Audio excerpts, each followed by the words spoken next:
পাকিস্তানের সাবেক প্রধানমন্ত্রী ইমরান খানকে ঘিরে আবারও শুরু হয়েছে তীব্র আলোচনা। সামাজিক মাধ্যমে ছড়িয়ে পড়েছে তার মৃত্যুর গুজব। তার ছেলে কাসিম খানের অভিযোগ, ইমরান খানকে টানা ৮৪৫ দিন ধরে কারাগারে অমানবিকভাবে আটক রাখা হয়েছে। দলের সদস্য ও পরিবার পরিজন কেউই তার সঙ্গে দেখা করতে পারছেন না। এদিকে এসব অভিযোগ অস্বীকার করেছে জেল কর্তৃপক্ষ।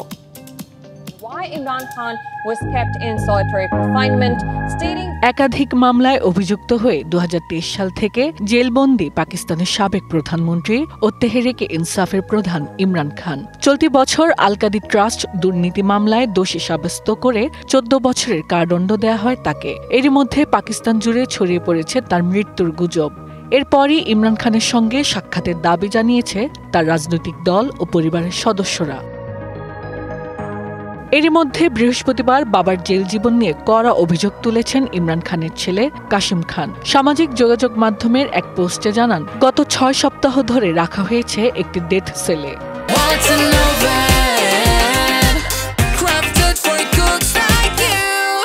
কাসিমের আরও অভিযোগ, পরিবারের কেউই তার সঙ্গে দেখা করতে পারছেন না। আদালতের নির্দেশ থাকলেও জেল কর্তৃপক্ষ সাক্ষাতের অনুমতি দিচ্ছেন না। এমনকি পরিবারের কাছে ইমরান খান জীবিত থাকারও কোনো সঠিক প্রমাণ নেই। একই অভিযোগ করেছেন ইমরান খানের ৩ বোন।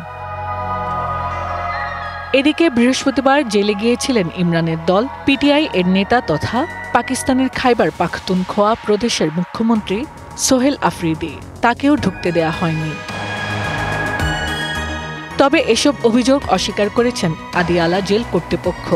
তাদের ভাষ্যমতে ইমরান খান সম্পূর্ণ সুস্থ আছে, কোথাও সরানো হয়নি কিংবা কোনো জরুরি পরিস্থিতিও তৈরি হয়নি। যদিও এখন পর্যন্ত এ নিয়ে সরাসরি কোনো মন্তব্য আসেনি পাক সরকারের পক্ষ থেকে।